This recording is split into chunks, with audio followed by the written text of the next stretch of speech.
all you, Andre. All right. Welcome, everyone. This is our sixth class, I guess, on Otters finishing school. Today, we're going to talk about how to progress part two, where we're talking about how some of the statuses influence your damage and how to balance and what they do exactly, and general tips for increasing your general damage output. And later, we are practicing Black Mage part 3, and part 4. So, damage is a very like subject. There's a lot of numbers and formulas. So, what I want to do with this class is to avoid all this math and do it in a way that it's visual and helps you understand where do you need to invest and what it's going to give you back. So basically, we are going to deal with a damage formula that has different categories, and each category is going to multiply each other. So we're going to talk about each category and how statuses on the same category they add to each other. This is a key concept to understanding how damage works because you're getting like a line on a plus 10% damage. It's not going to literally increase your damage by 10%. It adds up to a formula, and that's what we're going to cover here. So don't expect big maths here. If you are interested, we can send you to more up to date and more explained guides. It's not my our intention to talk about big maths and formulas and how to do the calculations. It's just it is important, but not for an introduction class. It's just if you are interested in how some statuses work. So the categories we are going to talk about are weapon and mastery, main stats, damage, boss damage, attack, IED, critical damage, final damage, a lot of sources. So if you are feeling like these already, don't worry. We are going to skip most of them. I want to talk about them in a way that is easy to understand. So let's begin. Basically, the damage in MapleStory is a bunch of values multiplying each other. So we have a skill multiplying a weapon, multiplying your stat value, your main stat, and then multiplies attack, and then damage, and then crit damage, and a bunch of the other things. It's not very complicated, but I'm going to talk about how each of these status work and where to get them. And then on the top row of this formula here, we have the offensive stats, things you can get on your character. And then on the bottom row, the defensive stats from the bosses and things that to reduce your damage and how to deal with them. So, first things first. Each class has their main damage skills or various skills depending on class, and each class wields a weapon, and each weapon has a different damage multiplier. It's not very complicated, but if you are playing a class that can choose multiple weapons, there is always a best weapon in slot for each class. And each weapon is going to have a status called mastery. So what the mastery does?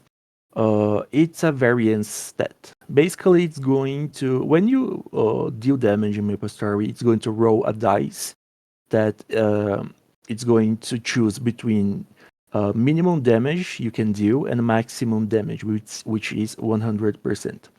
So if you have zero mastery here, your roll can go from 1% to 100%. It's a lot of variance, and it's shown in your range status on your character window. When you add mastery, like here we have 50% mastery, so it means your damage can vary from 100% to half of this value. So your variance is going to be way lower than it normally is. And as you add mastery, your variance is going to reduce even further. So you get this status by having your class passives and other skills. But basically, each class on the fourth job forward is going to have at minimum 90% of this variance.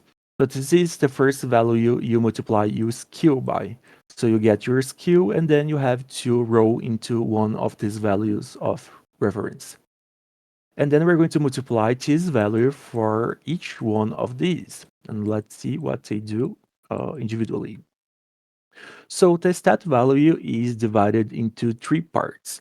First, there is the base value. The base value comes from your level. Whenever you level up, you can add 5 status to your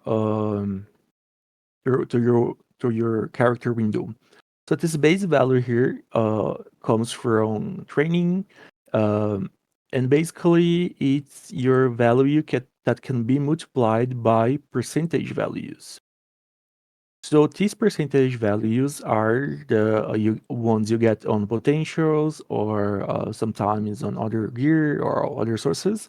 But basically, they are going to multiply only your base value. They're not going to multiply other sources. Other sources are the values that do not apply the percentage, such as your symbols. For example, this symbol right here is giving me 13k int, which is my main stat. The total stat that I have that is not multiplying by the percentage is 25k. So the rest of my stat, which is around 50k, is coming from the base value being multiplied by the percentage value. So how does the stat actually influences your damage? So first you get your skill. Let's say you have 415% on your skill multiplier, an example. And then you multiply by your weapon and you roll a full value. So then you're going to multiply 550% by your stats. So you multiply your main stat by 4 and then add your secondary stat, which in my case is luck. So from this calculation, here I have around 300k times 4, which basically is going to yield around 1 mil each line. It's not very complicated. What you need to know is that your main stat is worth 4 times more than your secondary stat. So basically, you have to always try rolling your main stat lines, except if you are a Xenon, which uses actually a different formula. But that's a very specific class. Also, Demon Avenger, which uses HP, so the formula is a little different. So get them basically for these sources of damage, the more you get, the better. Sometimes you have to choose between stats or attack or damage lines, and then we're going to talk about more of this later. But some statuses they weight more than others in the damage formula. Since they are all multiplying, it is better to balance your stats so you don't get uh, bottlenecked by a certain stat. And due to this nature of multiplying values and multipliers, each stat you get is going to actually increase your damage way more than you think. So for characters that are on the end game, going from when you have a lot of attack or damage and crit damage and high multiplying skills, getting 1k stat is a huge jump in damage because since they are multiplying each other, actually getting 1k more is going to mean you get a certain percentage of your final damage increased. Uh, so basically, stat value, if it does not increase your skills by other sources like Bishop's benediction, you always want this at a highest value you can get.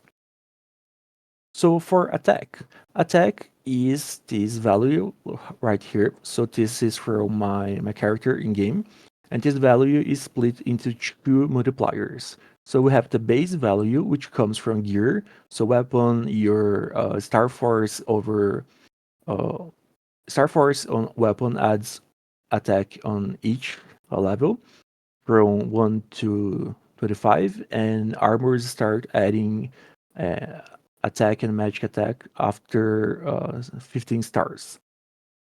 So this value right here is from my Genesis weapon. So I have the base value, the flame value, and then the Star Force value. And then from each of my gear, they are adding together to my base value. Other sources come from hyperstats or sometimes Legion and other sources. But this base value right here, you are going to multiply by your percentage value. So this percentage value are the percentage attack lines that you get on your weapon, your secondary weapon, and your emblem. And since they are the only sources of this line right here, it's preferable is depends on class actually, but most classes they want as much lines attitude lines are as they can. So multiplying this value by this adding this extra percentage, we're going to get this value right here that's going to uh, beat the value that we multiply by the stat value that came before. So this is why Wild Hunter is a very valuable buff because it's 10% ATT and is the only buff that adds up to this value right here. So it's actually, I think it's one of the strongest party buffs that you can get barring 50 skill jobs. So more attack is always better, and there is a common misconception that the more you get, the more you have, or on your base value, the better your percentage is, which is not true because this value here is a multiplier. So it doesn't matter if you have a low attack, if you have more lines, it's going to multiply by the rest of the values, and you won't lose how much worth this status is. Um so start forward your gear to at least 17 stars, so you get at least a bit of uh, star star force attack on your armors, so you can make good use of this multiplier right here.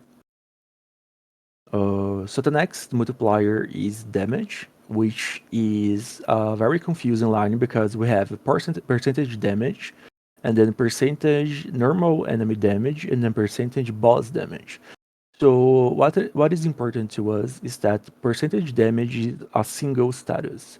So damage percentage is going to add for both normal monsters and boss monsters. Percentage boss damage is the same stats, but only adds for boss damage for bosses, and normal enemy damage is also percentage damage, but only adds for um, normal monsters. So here I have my percentage damage and my boss damage for my character, and adding up, these are both going to be multiplied here. So we get our skill multiplier, we roll a value, let's say we were 1, and then we multiply by our stats by 4 times 4, and then by our attack, and then by our damage. So in this step right here, it will be 5 times more, around 5 times more than it was before. So basically, the balance between attack and damage, since you have to choose these lines, is you can. An analogy I have seen to explain this is that you can imagine your damage and attack lines like a square.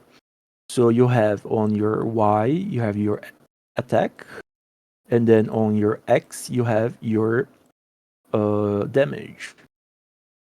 So your square right here is going to be your range damage. So if you have way too much attack and too little damage, your area, which is your total range, is going to be small. But if you balance each other, your square is going to be bigger. So the key to build your character is getting your um, your values balanced. And since we are playing on reboot, we get a lot of damage from our passives. So ATT is always better to have on your secondary weapon emblem. Barring for some classes that won't ignore defense line that we are going to talk about later.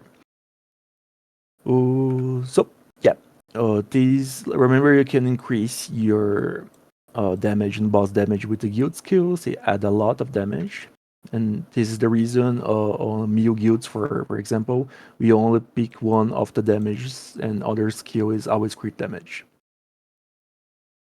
So crit damage is a multiplier that your crit attacks are getting um, increased. So if you deal like 100 damage and then your crit uh, registers, your damage is going to be multiplied by this value right here. So how this works? This is also a random value. So before it crits, we already did calculation here that will do a certain damage, and then we are going to add crit damage. If it is a crit, which is expected since all classes have a 100% crit rate, this value right here is going to be multiplied by this value that you have. So basically, you are going to crit, you are expected to crit 207. So, but this is not going to always happen because there is a range on this value. You can roll between 20% and extra 50%, which with the mean as 35%. So each time you crit, you roll your value plus one of these, and then this gets multiplied by your base value that you got until here. So this crit attack right here is going to hit between around 220 or 250, around approximated. Uh, but the mean damage is going to be 235. So the more crit damage you get, the better, because it's a rare source of damage. You only get this from certain passives, hex stats, and from equipment on your gloves. 8% each line, and mostly from your Legion board. So this is why it's very important to have your 6k Legion at least, because it's a very hard to get stat. Also remember you can use your G skills to get more crit damage. And after multiplying all of these stats right here on the top, you are going to get a value. But this value right here is going to be much higher than what you see in game.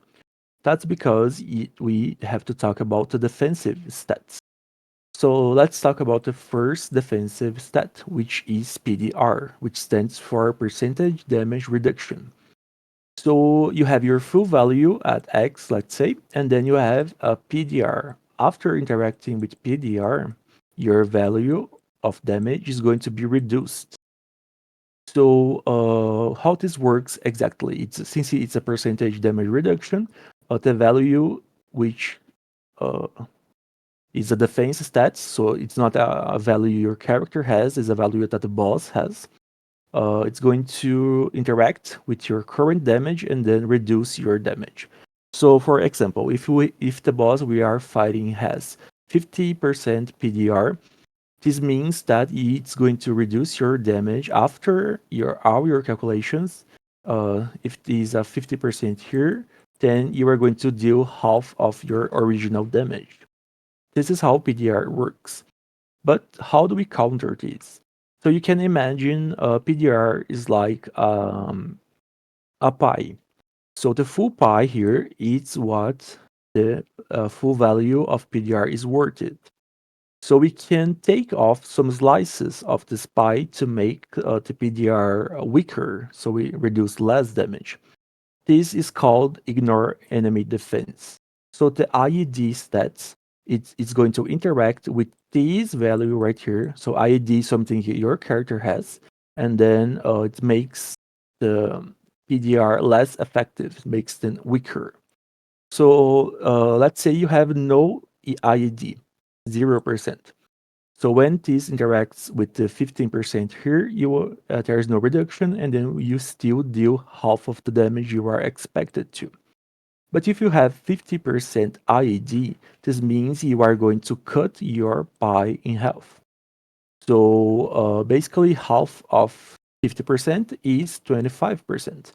So the value left of PDR is how much your damage is getting reduced after all your calculations. And if you have 100% IED, this means that you ate the whole pie. So no damage is going to be reduced, uh, regardless of how much PDR the boss has. Stacking IAD, you can't theoretically reach 100% because it's a multiplicative, I don't know how to pronounce this, stat. So if you have like, uh,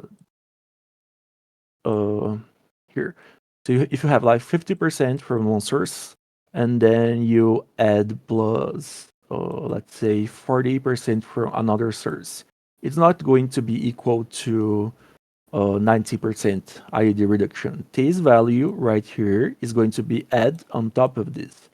So 40% more of 50, it's going to be around 20. So your IED is going to be 70%. I don't know if this is correct. It's just on top of my head math. So, since you are always multiplying your other sources of IED, you can't reach 100%. You can reach like 99%, but never 100%. So this scenario right here is not possible in game. You can always get close to this, but never reach it. So how this works? How to make this calculation? You take 1 less your IED in decimal form. So if you have 90% IED, this means that you take 1 less dot 9. This means that only 10% of the value is going to be left. For this as an example right here, if you take 90% of this value right here, you are left with 5%. So 5% is the amount of the pie that's left, and then this is how much your damage is going to be reduced. So how do we get these values that I got here on this example? So dot 5, which is 50%, is our damage reduction from the boss. So then if you have 0 IED, this means that it's going to be the full value of the IED. Or in other words, that you are reducing nothing. So the full value is still 50%. But if you have only half of the pie counting, which is 50% here, and then you take half of this value right here, and then you have 25%. And if you are taking out all of the pie, then nothing is left and no damage reduction. So let's apply this to real bosses. So most bosses, they have a PDR of 300% or 380%. So this is my character right here without familiars. Uh, I have 95.7 IED, visual IED. Don't forget, some skills have their inbuilt IEDs that get multiplied by this value also, but they don't show in the visual IED on your stat. So if I am fighting Vihila, he has 300% PDR. So 300% equals to the whole pie right here. Let me draw a pie here. This doesn't look like a pie, but anyway. So if I take 95% out of this pie, so if only a slice is left here, I took all the rest and ate it because I'm exclamation greedy. Um, this means that if the whole pie is worth 300% and I'm taking most part of it, I am going to be left with the difference of what I took, which is 12%. So 12% is the amount of damage I'm going to deal less to this boss. So basically, how to get to this value? You have to either use decimals, which would be um, 3 from 300%, minus 1 less your IAD in decimal. So it would be here 0.957. So basically, this term right here is the difference, how much you are expected to have after you eat the whole pie. So this term right here, you reduce 1 by this, and then you are left with 12% uh, damage reduction. So the amount of damage that is being reduced by this PDR with this IED is 12%. But if I add my familiars right here and do the same logic, I go to 98%. And then I get a whole pie, which is worth 300. And then I take most of the pie out, and I am left with a slice. This slice now is worth 5% only. So my damage is going to be reduced by 5%. So this is a huge jump. If I have 95% IED, my damage is only 87% of my original damage. So after multiplying all of these values right here, I'm going to get a certain number, and then this number I am going to reduce it by minus 33%. Uh, sorry, not 33, 13%, which is my actual damage. And if I have 98% IED, so my damage is being reduced only by around 6%. So minus, do all the calculations, and then you take out around minus 6% of the damage to get your actual damage. So basically, we are increasing our damage by a lot if you do the final damage calculation. So this is how IED works. The more PDR the boss has, the better IED is. So for Seren, for example, she has 308 PDR. 80 PDR. So with 95% IED, I get only 82% of my original damage, and with 98, I get around 92%. So this is a 10% damage increase. That is a lot. Due to how this stat works, it's actually one of the worst stats to get a lot stacked, because after a certain point, it's going to be less effective having 1% more or less than the previous value you had. So there's a balance you have to get from your IED before you. Otherwise, you could just roll all your lines into IAD and get 99%, but it's not going to increase your damage much. If you go from 98% reduction to 99, it's not a huge gain. But to get to this value, you don't go from this value to this one with only 1% PDR, ID, sorry.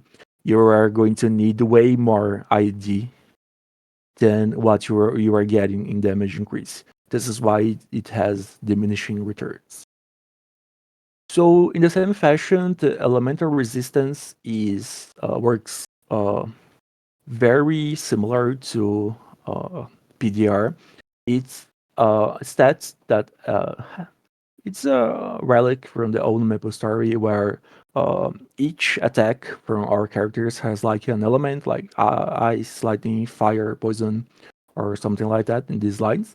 And each monster is going to have a resistance or a weakness to each element. But after Arcane River, they got rid of this, and basically, the normal monsters they don't have weaknesses or resistance anymore. And each boss is going to have 50% resistance, which means that your damage is going to be cut in half for all bosses. So you can get a counter stat that works in the same way that IED works, but you can get this from all lines, unlike IED. So there are three sources of um, ignore elemental resistance, which is a very important step. This is going to reduce this 50% value here. So some classes, they have innate 10%. This 5% here you get from maxing the insight trait, which if you don't have max, go max it right now. And then when we have 10%, you gain, uh, instead of uh, this resistance halving your damage, is going to reduce it by 45%. And if you have 15, it's going to reduce your damage only by 42%. Some classes can reduce this damage, this resistance here, such as Blaze Wizard, Down Warrior, or Battle Mage. They all reduce the boss this value right here, the innate value. So if they reduce by 10%, it's going to be 40% now, and then you multiply by your character reduction. So if you have only 5% from your trait, since this innate value here is mostly for mages, then you are going to have uh, 40 times 0.95, which is basically taking a little slice out of this pie. Doesn't increase much, this will not increase much your damage. That's why stacking multiple supports that can reduce elemental resistance is not that effective because of this multiplicative nature.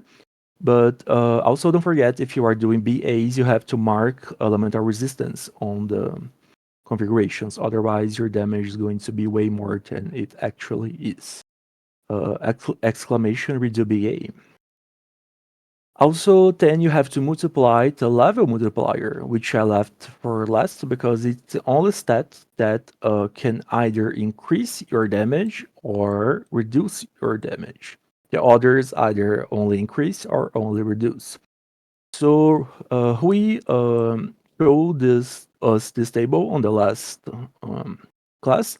So let's talk about how this interacts with the rest of the formula.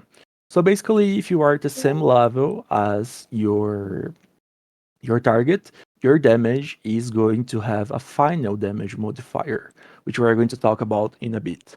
So if you are at the same level, you get 10% extra damage, and for each level going up, you are going to have your damage multiplied or higher. And for each level lower, your damage is going to be cut in a way that works very similarly to PDR and elemental resistance. So you want to be at least 2 levels below the monster level, the boss level, so your damage doesn't get cut. More levels the better, but at least 2 levels below. So let's talk about final damage, which is a very important stat and a source of stacking that dictates how the metagame works right now. So after multiplying everything right here and then reducing by this, we have the stat that's called final damage. Final damage is a multiplier that will not interact individually with all of this. After you get your final value, your final damage, you then multiply and increase by your final damage source. So let's see, if I have 123% final damage here from my character, it means that I am multiplying my damage by this value right here. So this is why final damage is incredible source of increase because it's going to literally increase your damage by 23%, which 23% damage is only going to be additive with the damage you already have. So final damage is always going to be way more effective than any of other of these stats. Also, each source of final damage is going to be multiplying each other. So if you have 23% and then you have plus like 40% from Bishop, it's not going to be extra 63%. It's going to be compound. So your damage is going to be multiplied first by 23%, and then T's value right here, which is Y, is going to be multiplied by 40%. So it's way more effective because one stat is multiplying each other. And this works for basically every single source of final damage. They are multiplying each other. And this is why we have the FD stacking meta with Benediction, or Ling Buffs, or Kana, or Battle Mage, because they can increase this FD value. And since they stack with each other this way, your final damage with having only a bishop or having a bishop plus a kana is going to be increasing your damage way more than if you have them separately. Here, since these values are non-exhausting, which means that they are not being similar to each other. Basically, if you have a lot of stacking, you can increase your damage in a way that no other sources can increase for you. This is the uh, how the metagame works for now. We have big damage and big numbers, which activate our neurons, and we makes us happy. So some bosses right now are only clearable because we have this FD stacking mechanic, but in the future we are getting a nerf on the supports, which means that the final damage value that are going to give to the party is going to be reduced. So some bosses are not expected to be cleared so soon without the FD stacking. Let's see what KMS has in surprise for us, because we have to make up for this lack of final damage that the bosses were designed with the supports in mind. Also, so for general tips for ending our class, you have to balance your stats. You don't. It's way weaker to increasing only one stat. You have to increase all of them in the same fashion. And since the offensive stats always multiply each other, you can always increase them. It's a guaranteed source of damage. And some stats are worth a certain percentage when you compare them to each other. So 80% critical damage lying on your glove is worth around 33% of one stat, a main stat. So you can do the math for all of these equivalences, but just so you know that some values are way more worth to get than others because they are more scarce, and then because they are worth more than other stats that you can use our comparison. And you can make your character stronger by balancing your stats, and then you have to minimize the damage reduction you're getting from the boss sources. Because doesn't matter if you are dealing huge damage and you have no IED, your damage is going to be blocked mostly. So for damage, this is it. Someone has a question, a comment? Let's talk about this.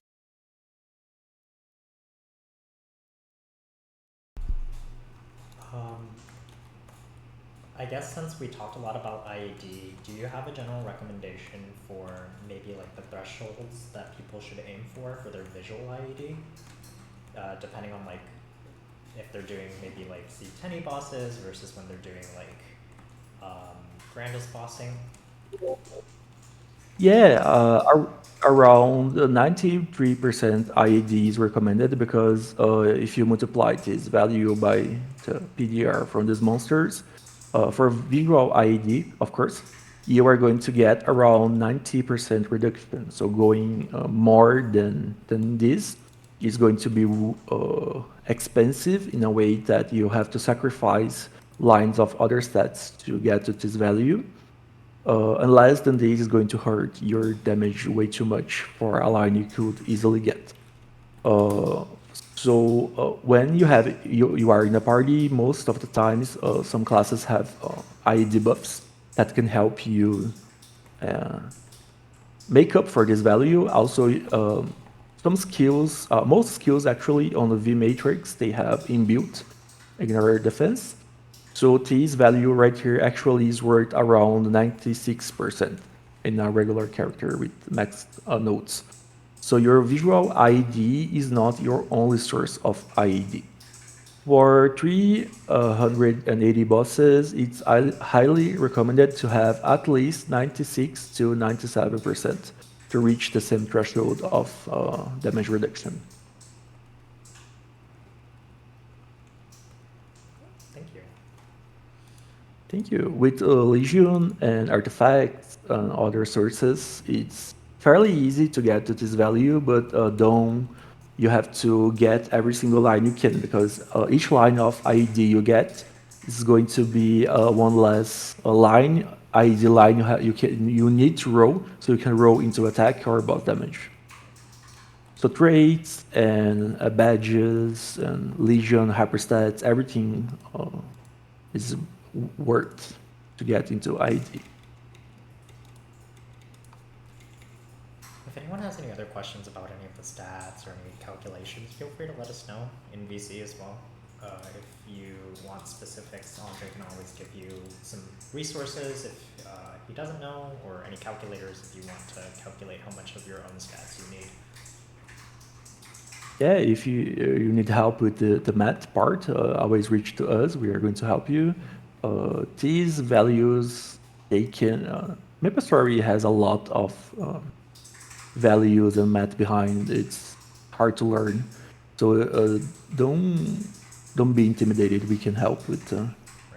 figuring out formulas and stuff. Okay, it looks like no one else has any questions, so we're just gonna shift gear to make sure that everybody gets some practice in. So, if you don't mind, I'm gonna turn it over to myself on my PowerPoint and I'll share my screen.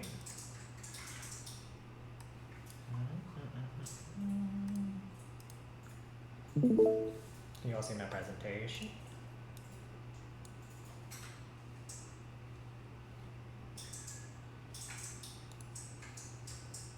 How does it look on your end? Yep. Okay, perfect. We see it. Okay, so today we're going to talk about P3 and P4 of BM. You're going to need a lot of ID and a lot of damage sources to even get to this point, so make sure that you pay or rewatch the video that Andre has regarding how to get stronger. Once you are approximately 60 to 100 mil per second on a BM dummy, we can get started with some BM practice and get you slotted in a real party. So just a reminder for everyone, if you haven't already, I'm going to say it a million times, but please go assign your roles. We have certain pings, including the Black Mage ping right here. In Otters, we ping out once a month for any Otter to, as long as you are an Otter, to get entered into a raffle to get a BM carry. So assign your role and we will ping you whenever that's available. Another reminder to also get your @buff request ping. If you can, if you have a bishop, I'm hoping that it's at least level 160 to have heaven. Is it 160? Whatever level to give people heaven store, and or if you need it, you can always use @buff request. These are the two buffs that are really helpful during bossing, Heaven Store, and Call of the Wild that Andre was talking about on Sharp Eyes, real Sharp Eyes, not the decent Sharp Eyes.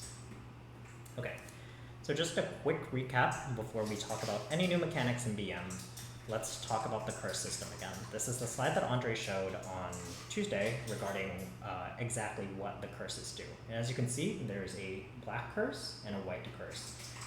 For anyone who's not colorblind, this is more purplish in hue, and the white curse is pinkish. For anyone who is colorblind, this one has the dark little like cloud flare. This one does not, right? If you get attacked and get a black curse on yourself, and then again get attacked by another item or attack that gives you black curse, you only have to wait out the timer, nothing's going to happen to you. Same thing with White Curse. If you get hit by a White Curse attack, and then another one, you just wait out the timers, it'll disappear in a bit. However, if you get hit by a Black Curse plus a White Curse, so 2 opposite curses, or vice versa, a White Curse and a Black Curse, you will get Curse Death. And as you can see, there are 12 little spots on this UI. You have 12 lives overall. If you get a Curse Death, it will take away one of the 12 lives. So not only can you die from HP death, you can also die from Curse Deaths. So, with that being said, let's go ahead and talk about P3 of Black Mage. I love this photo. Some of the mechanics actually return from P1 and P2. And this is very important to remember because these are very, very frequent in this fight. You will be encountering them a lot. So just make sure you know what strategies you can use for your own class to avoid them. These are the whites. These are the following meteors. They will travel in a pattern straight down like this, either from the left side to the right side or from the right side to the left side. These are the rollings. These will only come from the top right, so over here, go downwards towards the bottom left and disperse in a random pattern. As they're falling like this, you can see that they're in a meteor shape like that. If you have Dark Sight, you can tank them. Otherwise, don't get hit. Even if you do have Dark Sight, please try not to get hit by them.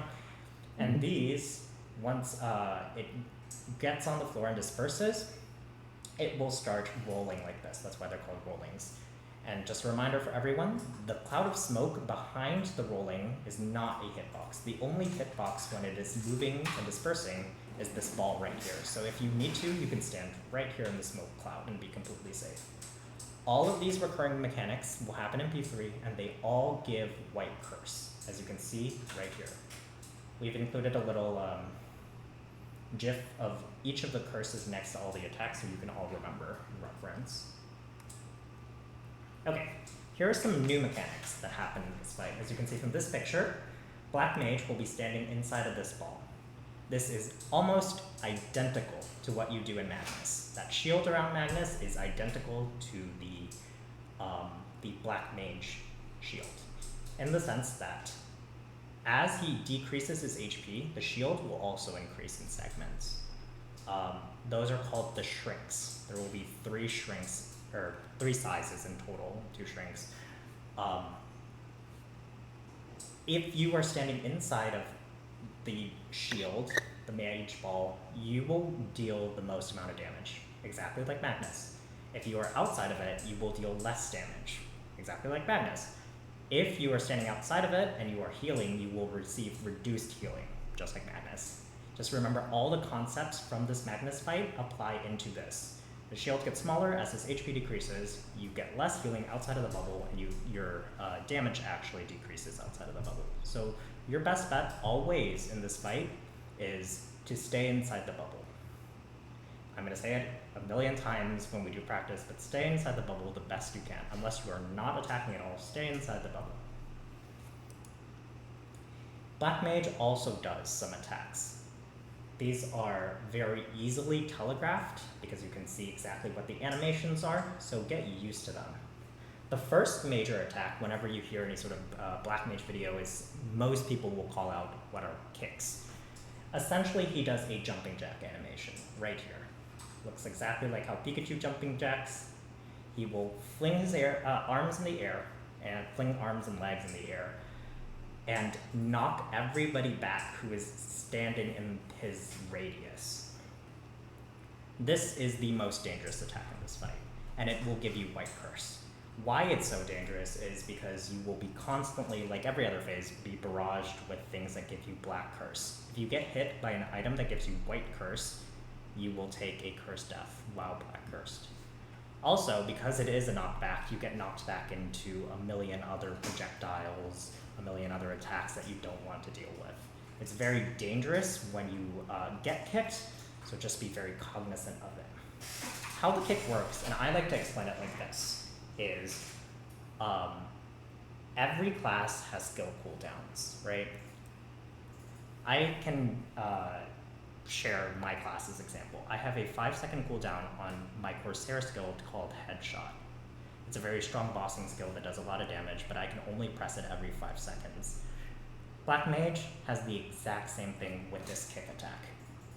He has to wait 4 seconds, well, kick 2, 3, 4, and then he can kick again.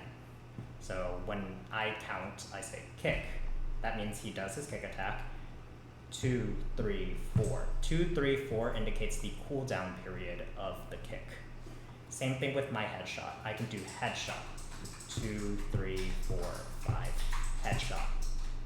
But sometimes for me, I'm not in an optimal position in the fight. Sometimes I need to scoot a little closer, or I need to dodge the attack to do the headshot properly. I will not always use my headshot attack on the 5-second cooldown that it's on. Same thing with Black Mage. Sometimes he feels like it's not optimal for him to do the kick immediately after the 4, so he will hold it. What that means is you need... Oh! I forgot to mention, this attack is very easily dodged by ducking. If you ever see the jumping jack animation, you literally just duck down on the ground and you will be completely safe. Given that information, if you see kick 2, 3, 4, and he kicks again, does the jumping jack animation, you can duck it. But if he holds his kick, you need to stop attacking and wait for the next set of kicks.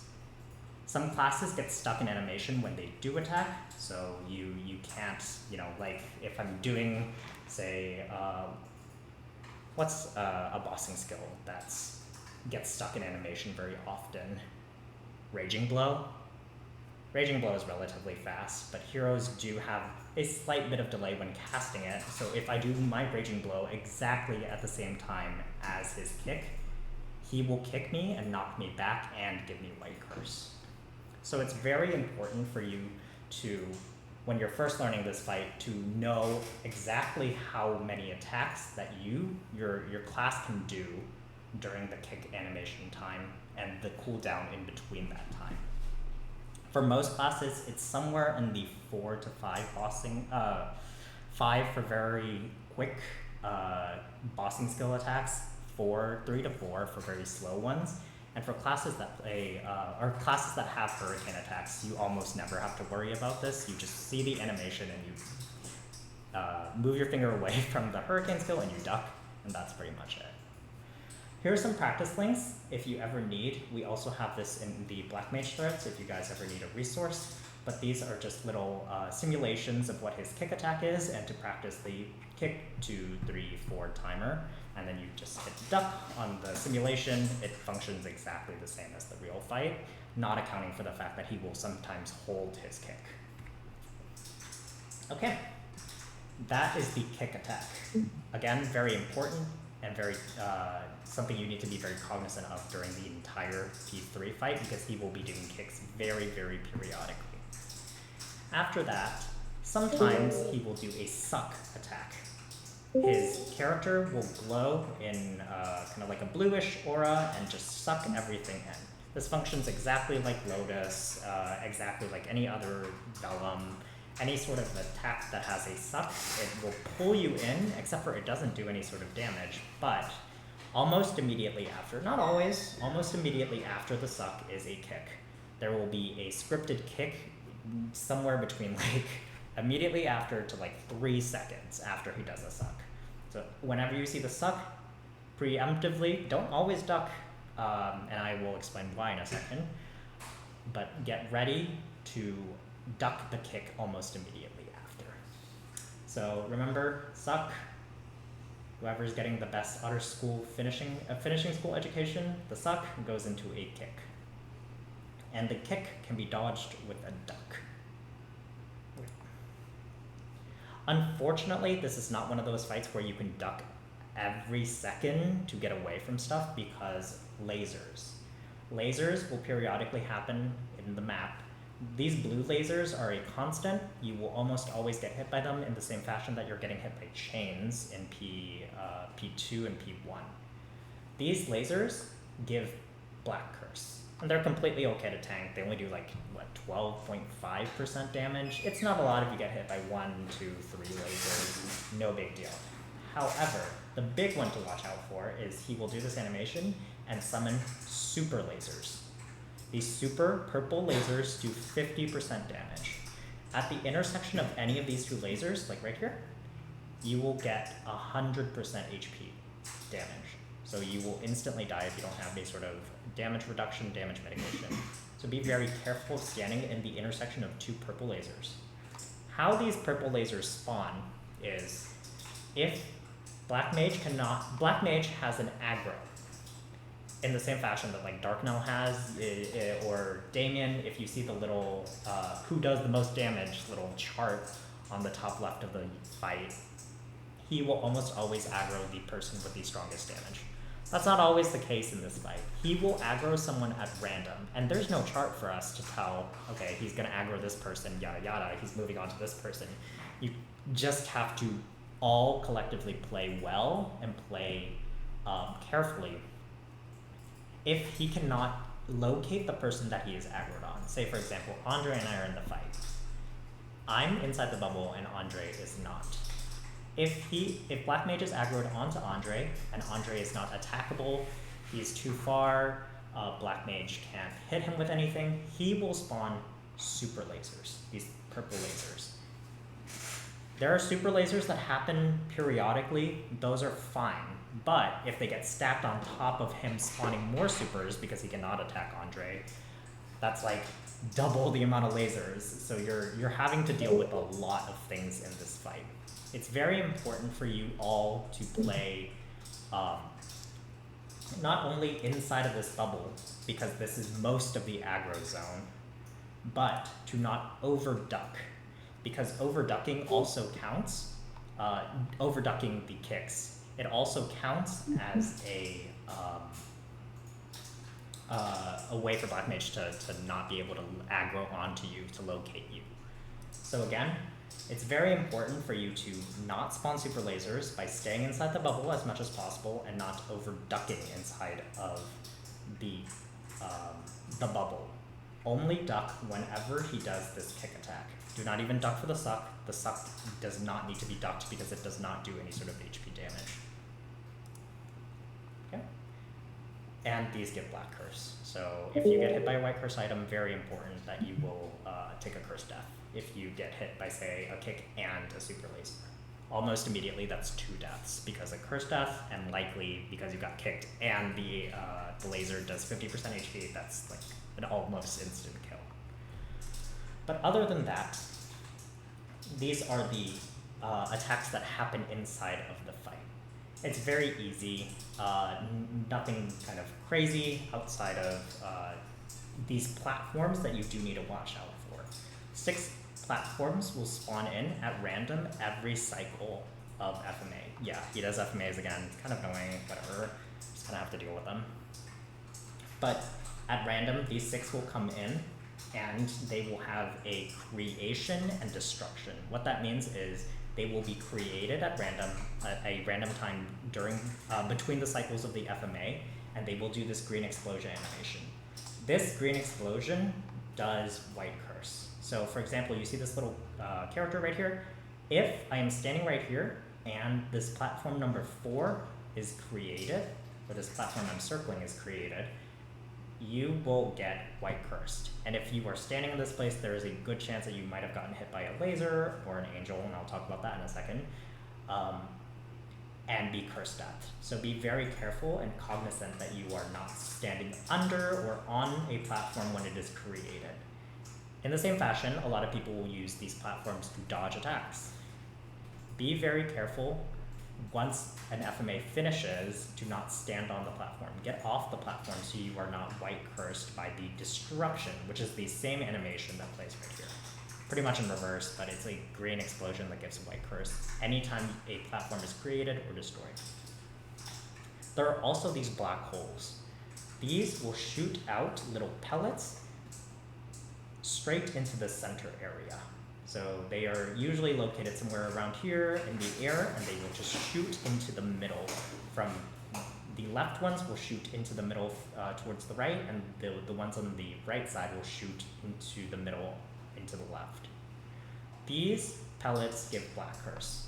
Not a huge deal, but you need to pay attention whenever you are white cursed to not be near these because they will aggro onto your location and shoot black cursed pellets. Now, other than that, there are red meteors and blue meteors. These do stun and reverse. We almost never deal with these because we will never be in this middle area, and I'll explain why in a second. Generally, the only things you are dealing with in this fight, or at least in the terms of the map, are the creation of platforms, the destruction of platforms, and these angels. And Black Mage, he's going to be hovering around in this space. So let's talk about the two FMAs. Unlike P2, there's only two options for FMAs. There is the up FMA and the down FMA. These happen on 60-second timers, but the first one is 70 seconds after you load into P3. So just remember it's about a minute or so. First one, a tiny bit longer. The up FMA literally means get up, get off the ground and start jumping, get onto a platform, whatever you have to do, blink to survive, because the floor is going to be lava. I don't really have the time to explain the semantics of it, but if you are in trouble and you need a quick get out, you can just, and for example, you don't have your blink available, you can't jump in the air, whatever have you, or there are no platforms, you can hop, have your character hop, and sometimes not take the damage of the floor's lava because it does damage in tick intervals instead of a full, like, oh, your character's on the floor, you're gonna get killed. And it only ticks one character at a time, so there is a good chance if multiple people do not do the up FMA, somebody else might get killed if you are jumping. So you don't, they take the tick and you don't. Just a small strategy to survive. And then the down FMA. Instead of doing this movie reel animation, he'll do a white flash beam, and he will rain a ton of these balls just downwards. They're just downward meteors. The best way to dodge these is to stand under a platform. These not only do splash damage, but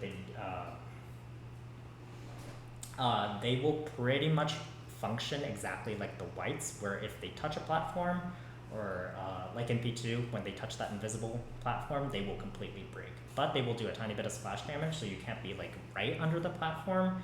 You have to be hovering a little under it.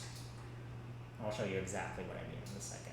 So remember, up FMA, floor is lava, get onto a platform, blink, stay in the air, whatever have you. Down FMA, he's going to be raining. The platforms function almost like umbrellas, so just stand under a platform, use iframes if you need to. A lot of people who don't have iframes will use curring, whatever you need to survive. Down FMA is much more dangerous than up FMA because up FMA is very easy to dodge, given that you can even hop it. So let's talk a little about positioning. I think this is probably the hardest thing when learning BM. A lot of people don't know exactly where the optimal play is, and you will have a hard time dealing with BM if he is not in a very good position. So you have this whole map at your disposal, right? This is the same map that I showed in the other slide in regards to the platform creation and destruction. Generally, where you want BM is in the same rule of thumb of you being in the bottom right hand side in P2, you should also relatively be on the right. Not completely all the way in the right, as you can see right here. You want him standing somewhere in between platforms 4 and platform 6. So I have my otters kind of like celebrating in this little area. This is where your party should relatively be standing. The reason why is, obviously this side, same logic applies to P2 with the rollings. The rollings will come from this top right corner all the way to the bottom left and hit everyone in that area. So unless it cracks onto the platform, which is very unlikely most of the time, you cannot use this left side very reliably while you're dealing with rollings. Instead, the rollings will just disperse if we're all on this side. So we already know that the left is out. The reason why we don't use the middle is because of these meteors right here. These meteors actually float upwards, by the way. they will spawn at random in this middle area and do status debuffs. You're already dealing with black and white curses. You don't want to deal with status debuffs, especially because one of these reverses and one of these stuns. If you're dealing with that on top of your curses, on top of those other things, it's just a big no-no. And the angels will should be shooting into the middle. Just too much HP things to deal with. So that is why we don't use the middle area. The reason why we don't want to use this far right corner is because there are two platforms. This big left platform and this big right platform that are most reliable when dodging down FMAs. These down FMAs, as I said, do a lot of splash damage. So, for example, if I'm standing under platform 4, a down FMA happens. Yeah, if I'm standing directly under the middle of it, I can be completely fine. But what if one of those umbrella things breaks on this side, right? Like it's going onto the right, the left side and the right side of me. The splash damage will hit back onto my character and I will be killed by the 2 falling meteors that are on the side. So instead, I will use the 2 biggest platforms, platform 1 and platform 6. We call this big left and big right.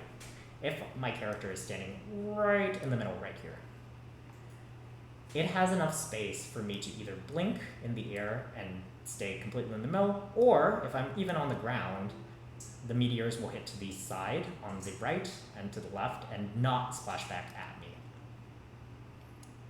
So that is why we don't want Black Mage all the way in this corner, because if he is onto the side, he can kick you into the wall right here while you're dodging any sort of FMA really, and you'll get stuck on the ground and not be able to dodge the FMA.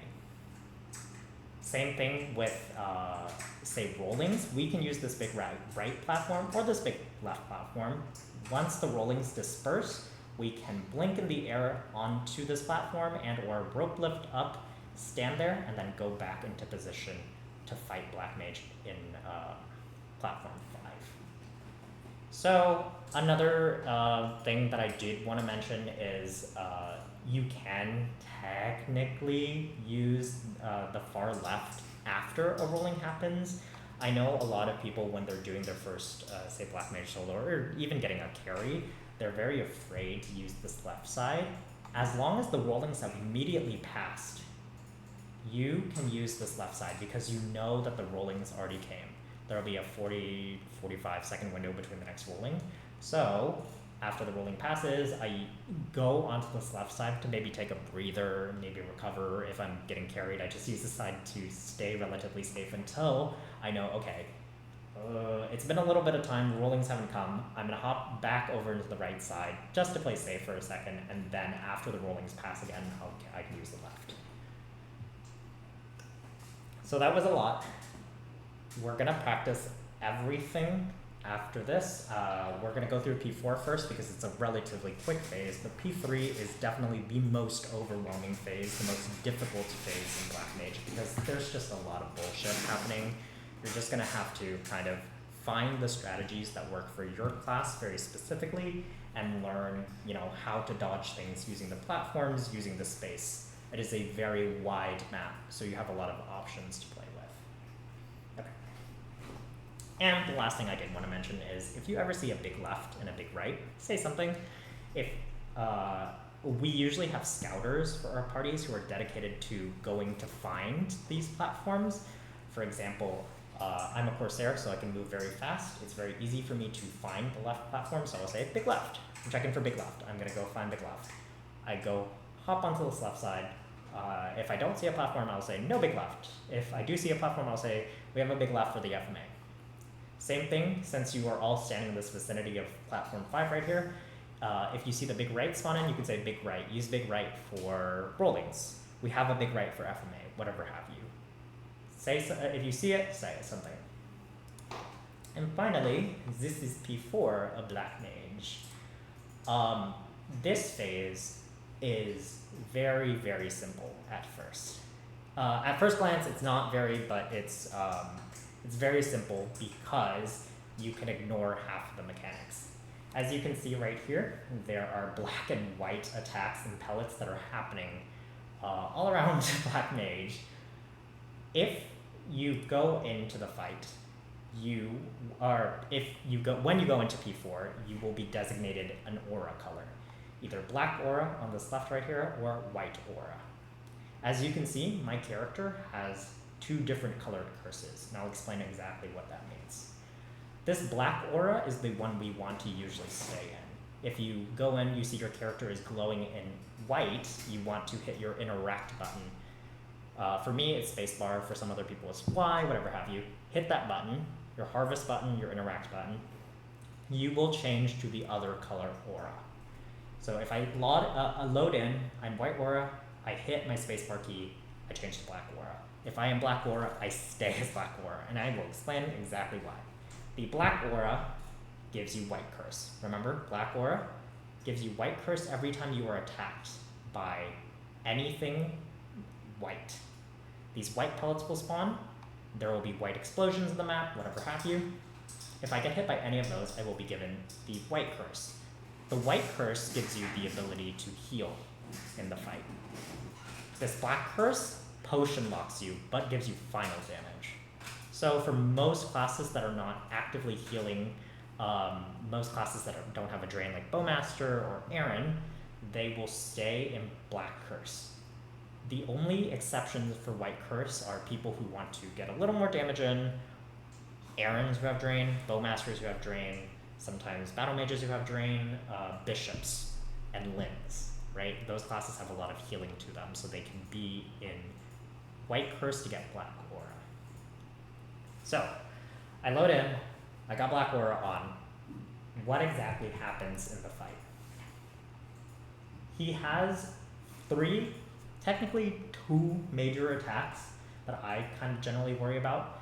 There will be pellets that spawn in, and if you are in black curse, like this person, you can't see behind the explosion, but if you are black curse, you will not get hit by any of these black pellets right here. These black pellets are indicated by the fact that they're like shaded inside. You will not get hit if you are in black aura by any black pellets, black explosions. Vice versa, if you are in white aura, you will not get hit by any sort of white pellets, white explosions. These pellets don't do a lot of damage by themselves, so I'll just stick with the example that I'm in black curse. I can get hit by 3, 4, 5, be okay. But sometimes they come in intervals that are called shotguns right here. These are 1, 2, 3, 4, 5, 6, 7, 8, 9, 10, 11, 12. 12 black pellets. If I was in white aura, I'd be pretty much fucked if I was standing just still like that. Luckily, these have, you can kite these in the same fashion that you can kite lucid lasers. If you're standing in a certain position and you move away from it after it has fired, the pellets will continue to travel into the spot that you were previously standing at, so I can literally just blink in the air and these will still go under me and I'll be completely fine up here. So, if I'm in black aura, just watch out for any sort of shotgun sets of pellets that are white. Otherwise, any sort of white or black attacks will be completely fine. I can even eat up black shotgun pellets.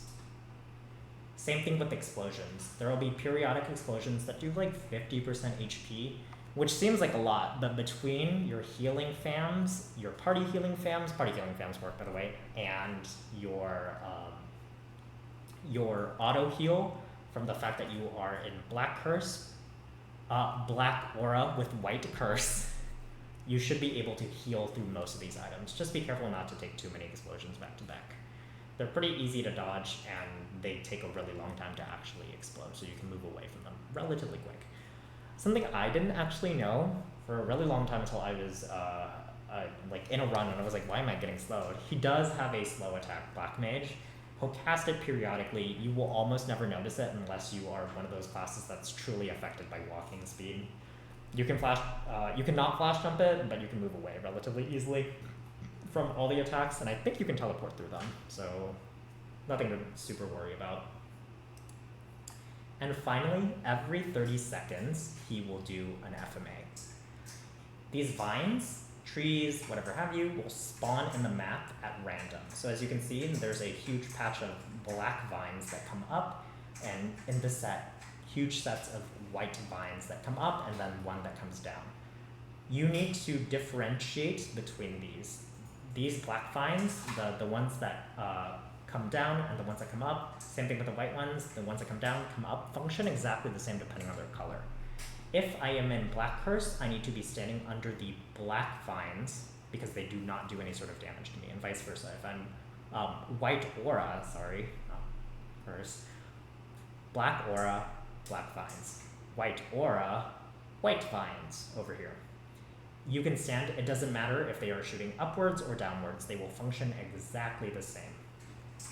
And as you can see, he's continuing to attack during this time, so also be mindful for any sort of shotguns that happen in between the FMAs. You can still get hit by the shotguns while the FMA is happening. So even if I'm standing completely safe in this black space right here, if he were to shoot pellets of white towards my direction, I would be killed. So what I would do in that scenario is I would stand safely in this black space, black tree space. I blink in the air after the shotguns have already started to fire. The FMA will likely go off after. They function kind of like the spikes in P2 where it has a loading animation and then it actually pops. I would blink in the air so that the pellets travel under me after that time. There's really nothing to it. This phase is very simple, and most people, as long as they go in with at least 3 or 4 lives, as long as they are in Black Aura, will be completely fine. So do not stress if you've never seen P4 before you go into your real run, because I promise you, like my first BM run, I had never seen P4, and I still did completely fine in that phase. So in terms of rewards that you can get from this fight, it's very straightforward. You get your Intense Power Crystal, 2.5 bill, because you can only do this fight once a month. It's basically multiplied by 4. But you split this money between 6 people. It's kind of rough. Whatever. The thing that most people are actually looking for is the Black Mage Remnant. This Remnant will drop after your first. So you do your first Black Mage clear, nothing drops. Every subsequent run after that, the Remnant will drop. So remember to pick it up. They are changing this in a relatively close future patch. I don't know exactly when, but after that time, you will no longer need to pick up remnants. You will automatically get a clear on your quest. So remember to pick up the remnant to actually complete your quest. This remnant helps you get started on your Genesis mission. The Genesis weapon is the best weapon in the game, and you need to do Black Mage for a total of 9. Is it 8 or 9 clears? Something pretty egregious. Yeah, 8 clears, and then do some boss missions in between. So we can talk about that in a separate video, but nothing y'all should worry about too much. If you're starting your Genesis Liberation quest, it takes 4 months for it to actually be a little difficult. So there you go. In terms of equipment, he drops Arcane boxes, so the armor boxes and the weapon boxes. Pretty standard stuff. But the more important thing is this is the most likely your first interaction with a fight that actually drops the white Jade ring box. This is the one that guarantees if you get a ring, it will be a level 3 or 4. So very important to start Black Mage relatively early. Same thing with Saren that we're going to go over next week, because these white Jade ring boxes can almost guarantee that your damage spikes, assuming that you get a weapon jump, a roar, or a comp. And finally, the pitched item, the Genesis badge. Don't expect to see it. You get it clear once a month, which is a quarter of your odds of getting a regular pitch, and it has the same pitch chance as every other pitched. So if you get it, it replaces the Magnus badge. I don't know the exact name, but the blue one. And it is a pitched item, it's best in slot. It can't be potential, but it is the best emblem that you can get in the game. Okay, with that being said, let's go ahead and go to practice. That took a lot longer than I thought. I will meet everyone at channel 5 at the Black Mage door for anyone who wants to practice.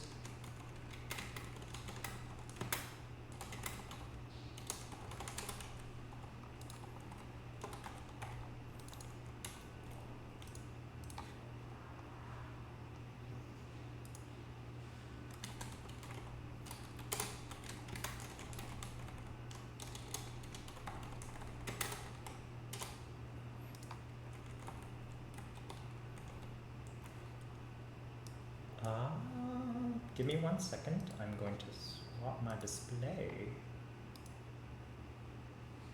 Do you all see my maple now?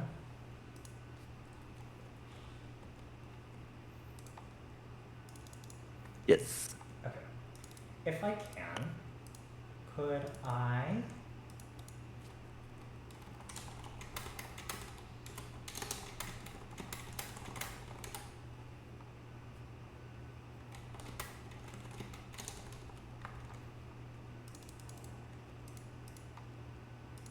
Also, if anyone wants to record the run, we can vote review later. Yes. To give tips and tricks.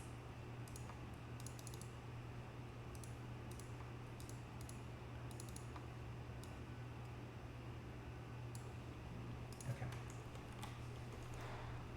So for anyone who is here, if you are in this fight, I truly recommend that you start doing callouts. So remember, we don't worry anything about P1. In P2, the major callouts are the attacks. So the whites, the spikes, the rollings, and the FMA. You would call the FMA spot that's safe. And then in P3, same thing with whites, rollings. Remember, if you see big right, try to call it out. I can check for big left, and later we can designate some more people who are interested in looking for big left to find big left. And then the FMA. So remember, white beam is down FMA. That is the one with the meteors that rain down, and you have to stand under a platform to umbrella it. Or if he does the movie reel effect, that is the up FMA. That means floor is lava. So you just call up FMA. We all blink in the air. Okay.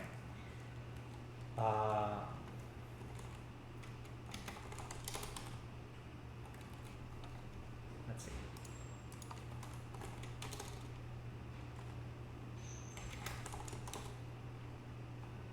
We can do a few runs. So if Meep doesn't respond within a minute or two, I can take her on the next run.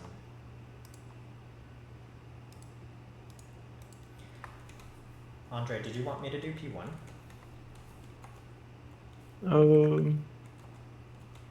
I can do it if you would. Oh, it doesn't really matter. I was just saying what you think would be faster for us to get into P3 for people. I think I can burst P1 and then you burst P2. Okay, that sounds good. Yep. So everyone, when we go into P1, I recommend that, again, that you all, yeah, no worries. Save your damage. Let's try to squeeze out as much as possible in P2 so that we can get out of there ASAP. But Andre will be bursting P1, and that means we all go to the right side again. We just stand there, buff up, and then when Andre binds, when you see the bind timer or he says it's bound, we all head to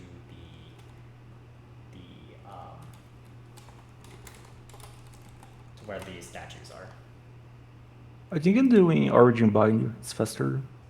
Oh, you think so? So we can. Okay, that also works with me. To get to P3. Yeah. So when we enter, just stay still until I Origin Bind, then we can start bursting. Also turn off your summons and thems.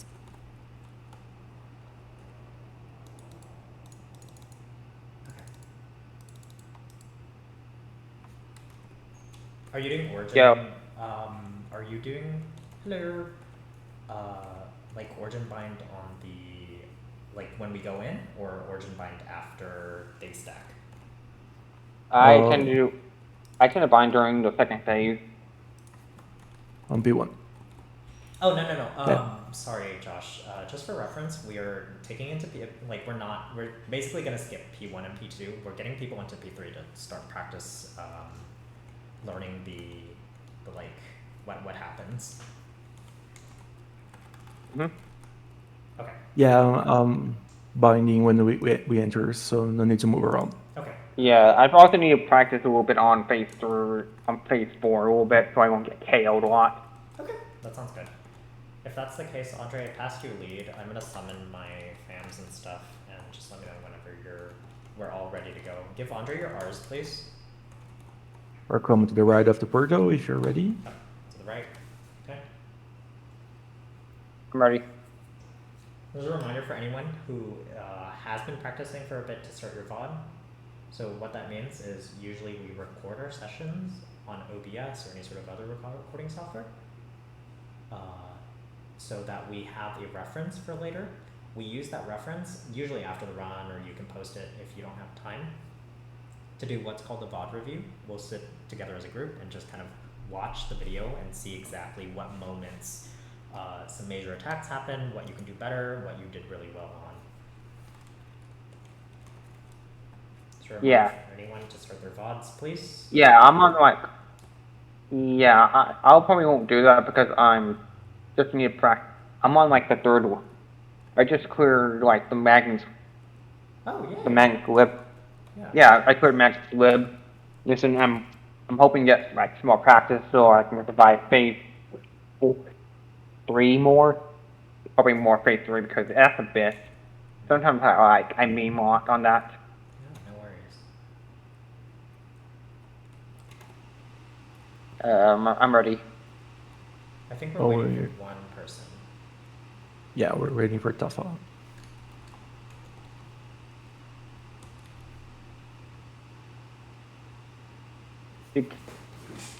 They say they're going to change their mic. Okay, ready? Okay. Ready. Remember, yeah. Ocelots are very friendly. Also, just 1 second, my infinity is out of rotation. I have to wait 10 seconds. Okay. No worries.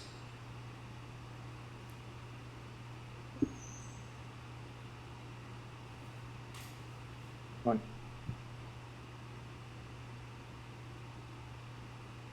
Okay, going in Black Mage practice. In 4, 3, 2, 1. Remember to stay still until I origin. Mm-hmm.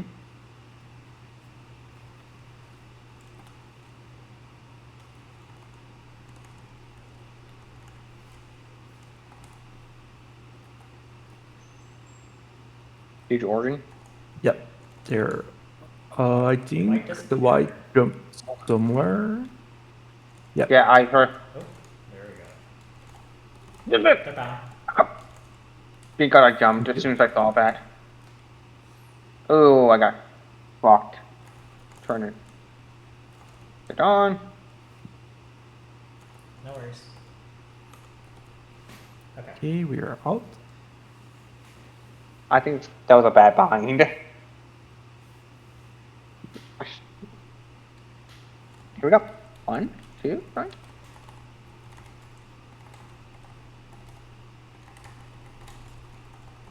I'm gonna fortune bind. Oh, P2 isn't affected by origin binds, so no worries. yeah. I just helped give you an origin bind for this round. Okay. So Now we are in everyone go right. Yep. Oh, sorry. Please come to approximately where platform 5 is, so follow my character. I have the bunny hat. These rollings Here comes happen first. Yep. Blink in Yeah, the always air. rolling first. Whoop. Kick. Identifying. Da da da. Please come over here. Please come over here to the right side. 1, 2, 3. Kick. 1, 2, 3. Oop. That's sucky. We're just waiting for him to come over, so give it a second. Yeah. This And is he has to approximately- kick. Do a kick. approximately a good spot. 1, 2, 3. Kick. 1, 2, 3. I'm ducking for that. Kick. These rollings will happen kick. Watch for these rollings, please. Kick. Kick. 1, 2, 3. Suck. Suck. Kick. White's kick. Ooh, okay. Wait a bit for the. Go away. Kick. 1, 2, 3. Kick. 1, 2, 3. Kick. 1, 2. Hey, Josh, you're a little delayed on my end, so there might be a chance that you're delayed for everyone. If it's okay, could you just call out the kicks? Or maybe let me call them out. Okay. Rollings? Yeah, I had to run fast because I had to Kick. run fast because I saw. Supers, kick. 1, 2, 3. Kick. So remember to use Kick. your ducks to dodge it. Kick whenever you see the jumping jack animation. That is the only time you should be ducking. Suck. Yeah. Kick. Kick. I'm gonna wait Rights for. and supers. I'm gonna wait for them to go Kick. away. Rollings. Kick. I'm going to. I don't know. I'm just gonna do this. The iframe Suck. for this one. Kick. Supers. A lot of supers. Down FMA. There are no big platforms. Iframe it. If It was on the. It was on the far right. I'll keep him in the middle. If you are a dark sight class, you can dark sight the falling Oops. meteors. Rollings. I thought that insta kills you no matter what.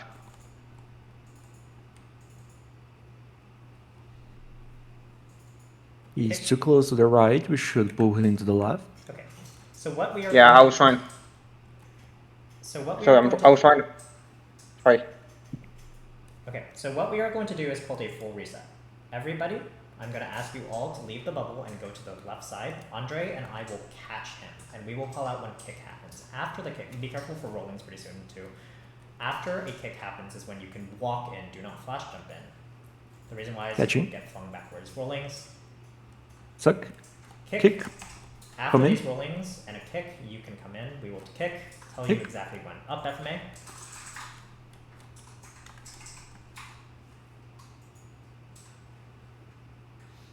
Going to catch it. Kick. Kick. Okay, he's in a good spot. Remember to walk in. Wait. Kick. After the kick. Suck. Ow. Kick. Kick. Rollings. Rollings. Kick. Whites. Whites. Remember to use your will skills. I forgot to put my will skills on. Kick. Kick. 1. Kick. Kick. Kick. Oh, I'm not doing a very good job today. Supers. Kick. I'm gonna keep him here. Whites. Here comes the whites. Ooh. Rollings. Suck. Down. No. FMA. There is no big right. Is there a big left? Oh, no. So now iframe it. I got him. Kick. Wow. Kick.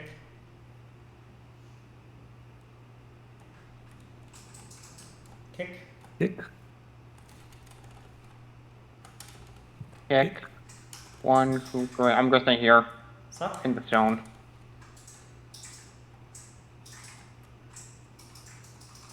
Kick. Kick. Rollings. There is a Throwing kick trust. right. Supers. Kick. I'm gonna. Okay, he is too far right. reset? We're going to do a reset in a second again. Everybody go left, please. Andre and I will catch. To the left. Suck. Kick. Supers. Kick. Okay. Give me when to go. Not yet. Kick. 1. Kick. Kick. Careful. Rollings. Rolling. Up FMA. Up FMA. Blink in the air. Ooh. Not a very good. Ooh, I got.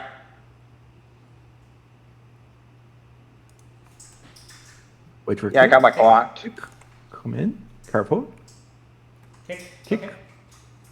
After I can the- bind again. Kick. No worries, we're not practicing the bind. We're just in here to see the mechanics. Kick. Kick. Suck. Kick. Kick. Whites. Rollings. Here comes Rollings. the rollings. Supers? Oof, lots of supers. Oh. He kicked. Kick, Kick. Green. suck, kick, kick, kick. Green circle. Up FMA. So what I can do after this is I can demonstrate how to, or we can demo P4. Andre, do you have your burst, your origin? I do. Should we origin burst and get out? Yep. Hold on to your lives, please. Andre and I are going to take us out in 1 second.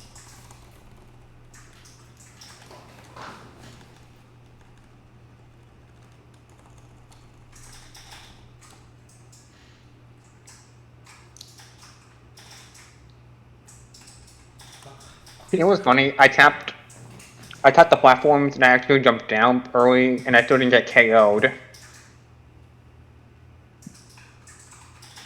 Kick. I accidentally ran out of lives. So you got it. Drawings. I'm going on top of the platforms, right? If it's okay, I'm going to ask for the comms to be kept to a minimum, please. We have a lot of new learners who aren't super acquainted with the mechanics yet, so they're still trying to learn everything. Down. Have I made down? Down. Okay. Just let me know whenever you're ready for another run.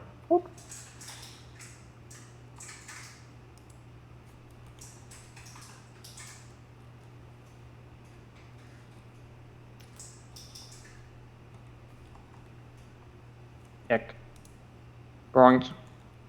Up. Through the eyelid.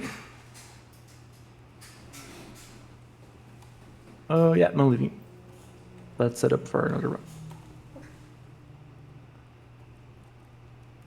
That was an experience, right? Yeah. So if any mage players are watching that use teleport, you can watch my screen. I'm using a lot of duck TPs, which is a very useful technique for this fight. If you want to learn how to use it.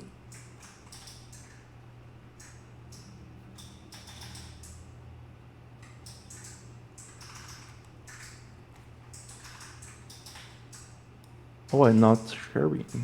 Not this. Yeah, I am now. Sorry.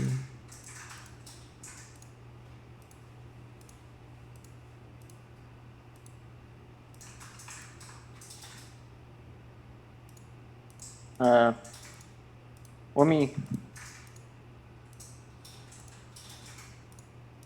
pull up the key binds. Are we waiting for Origin? Yeah, I think between you and I, we can regular burst out of P1, as long as you're okay with playing Yep. a little bit of P2. Yeah, sure. Okay. Is everyone ready to go try another run? Please give us your R's whenever you are ready.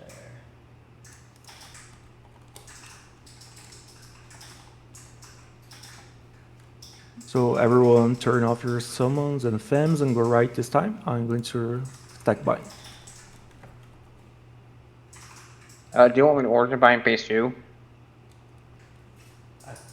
Phase 2 isn't affected by Origin Bind. You're free to, if you want to squeeze out a little damage, that's okay. But it doesn't change anything in the fight. Mm-hmm. We have 5 R's. 1, 2, 3, 4, 5. Yeah. Going in, practice mode. Remember to go right when the fight starts, and don't attack the knights. Practice mode. Going in now. Very.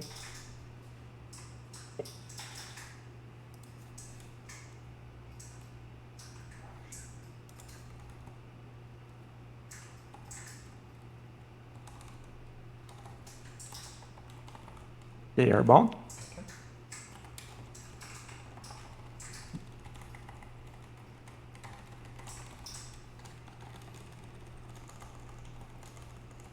Nice.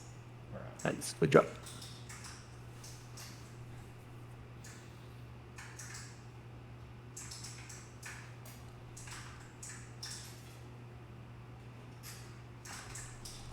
15.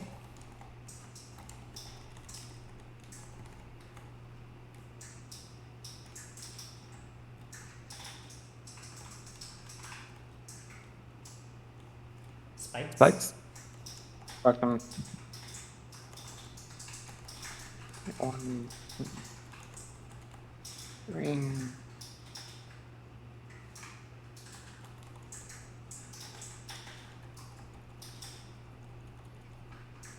Spikes. Spikes. Rolling soon. Yes. Be prepared.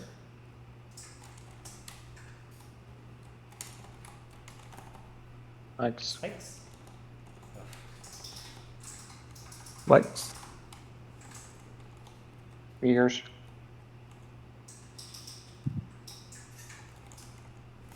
Spikes. Spikes. Rolling. Wings.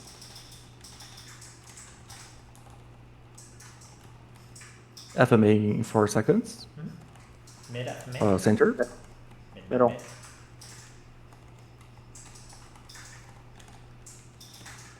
Like, hopefully should be able to burst this out. Yay! Okay. Oh. Nice. All right. Remember, at the start of P3, there is always going to be rollings. Just So up we to go the right. and blink. Where? There we go. Kick. Yeah, he checked me when I came in. Catching with slow. He's slow. Kick. Kick. Kick. Kick. Suck. Duck. Kick. Kick.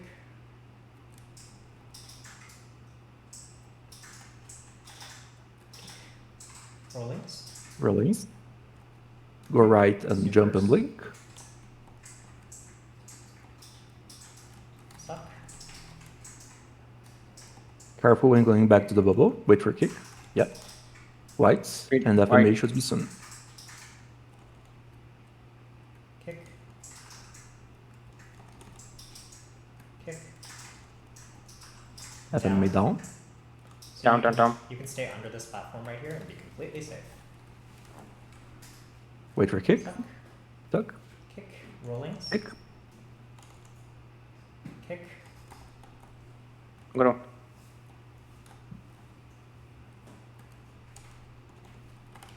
For down FMAs, it does. He hasn't kicked yet. Kick. Yeah, kick.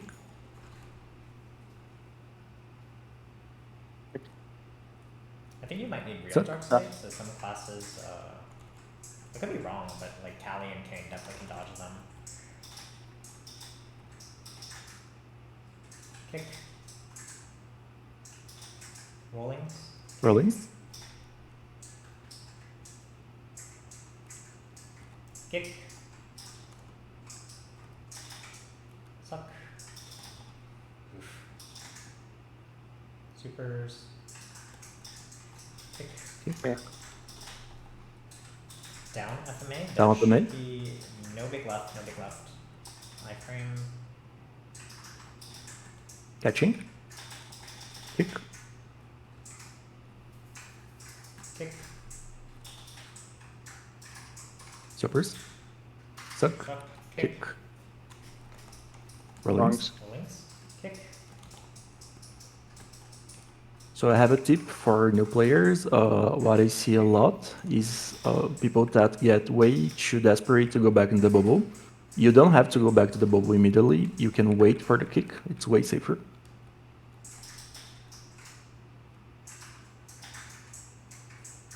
Kick. Kick. So that was the first shrink. The bubble decreased in size a little. Kick. His kick radius is almost, or should be identical. So it's about the size of this bubble, not the big bubble. Kick. Kick. But Brilliant. if you're outside of this bubble, you will affect the aggro and how much healing you do and how much damage you do to him. Up FMA. FMA down. Oh, sorry. Up, up, Up. up. Yeah, get off. Get off the the platform. Catching. Kick. It's safe, go back. Suck. Kick. Oh, sorry, it was first Still kick. blocked. Kick. Kick. Okay, I kind of did something stupid. I just did a kick. Whites and rollings. So if you're a mage and you're watching my screen, I just did the duck TP, which is very useful for when you need to duck and move at the same time. Kick. Kick. There's no big right. Suck. Kick. There is a big left though, so if you need to use it for an FMA, use big left. Whites. Rollings. No, wait. Consider Up, using FMA, your up, will up, up, skills. up.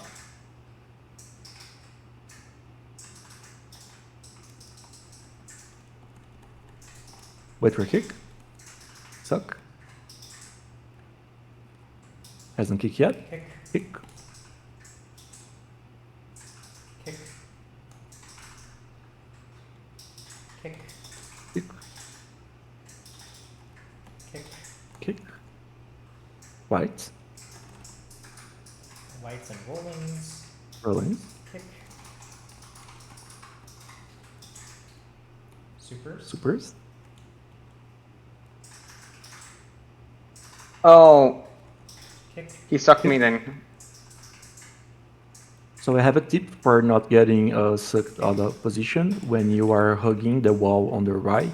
Kick. You can do like the gloom laser. You can just press, keep pressing right, Suck. and then the suck's not going to pull you that much. There's also a big right. They're both big platforms. Rolling. Really? Yeah. Up, up. FMA. Get off the platforms. Okay. Or He mirror. hasn't kicked. This is the final shrink. This is the last size of the bubble. Kick. Kick. Go back. Kick. Kick. Kick. Kick. Kick. Kick. Whites. Rollings. Consider using your wheel skills.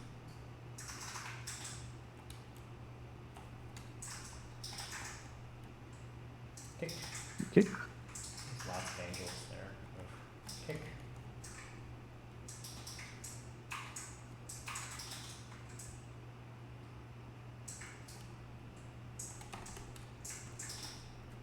Suck.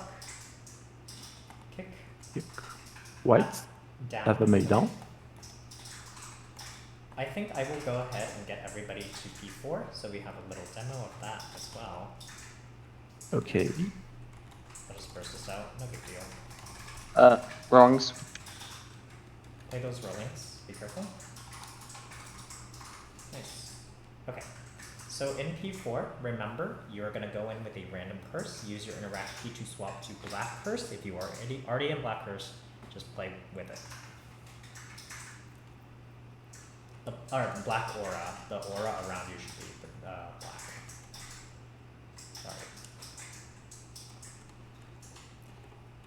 And it's a very strange interaction, so what we will actually do in this phase is we will burst in our own timers.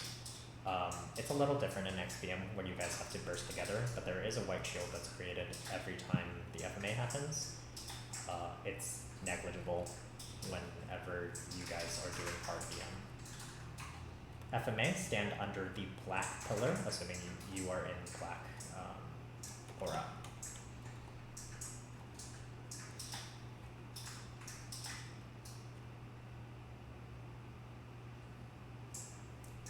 Oh? Yeah, I got like bullet held when I was trying to dodge. Let's try to keep comms to FMA for our learners, please. FMA, stand under your correct pillar.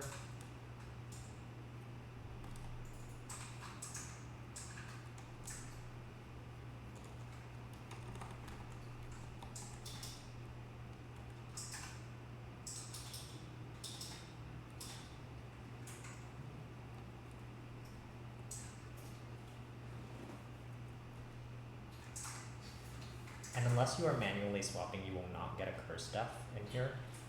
FMA.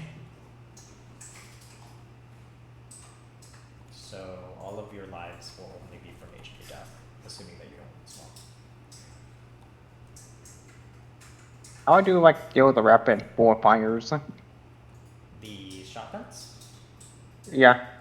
you can kite them. So what that means is every time they fire from Black Mage, they'll fire onto the position that you were previously. So you can either walk away from them, assuming you're not like hugging a wall, FMA, or you can blink above or jump above the air while they're under you.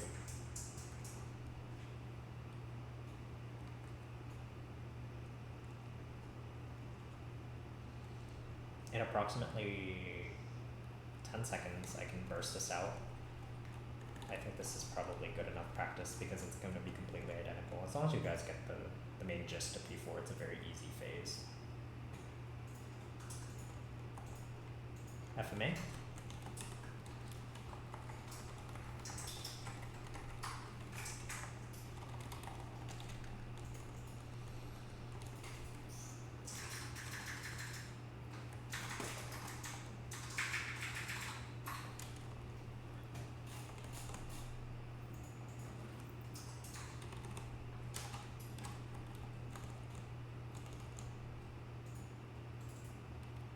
Oh, thank you for carry. Very good. Hmm. And that's pretty much it. We would all Mhm. come to the side, blink prior if you guys wanted to do that, or blink after, and then the person with the highest drop rate would pop the box. Mm. And fun fact, this is not one of those regular attack boxes, or your like first through fourth drop skill can pop these. You have to actually regular attack it. So you can't make the mistake of accidentally popping the box unless you are actively hitting your regular attack skill. Yeah, Mhm. that is BM. Does anyone have any questions before we sign off for tonight? No. If you Thank guys you have, for letting me practice. yeah, sorry, what was that? I said thank you for letting me practice. Yeah, of course. If anyone has any sort of VODs they want us to watch after, you can always post a thread and let us know. Otherwise, Andre and I will be here. Thanks so much, everyone, for coming tonight. This was a very good session. Thank you, everyone. Yeah. All right. I will end the recording. Thank you so much.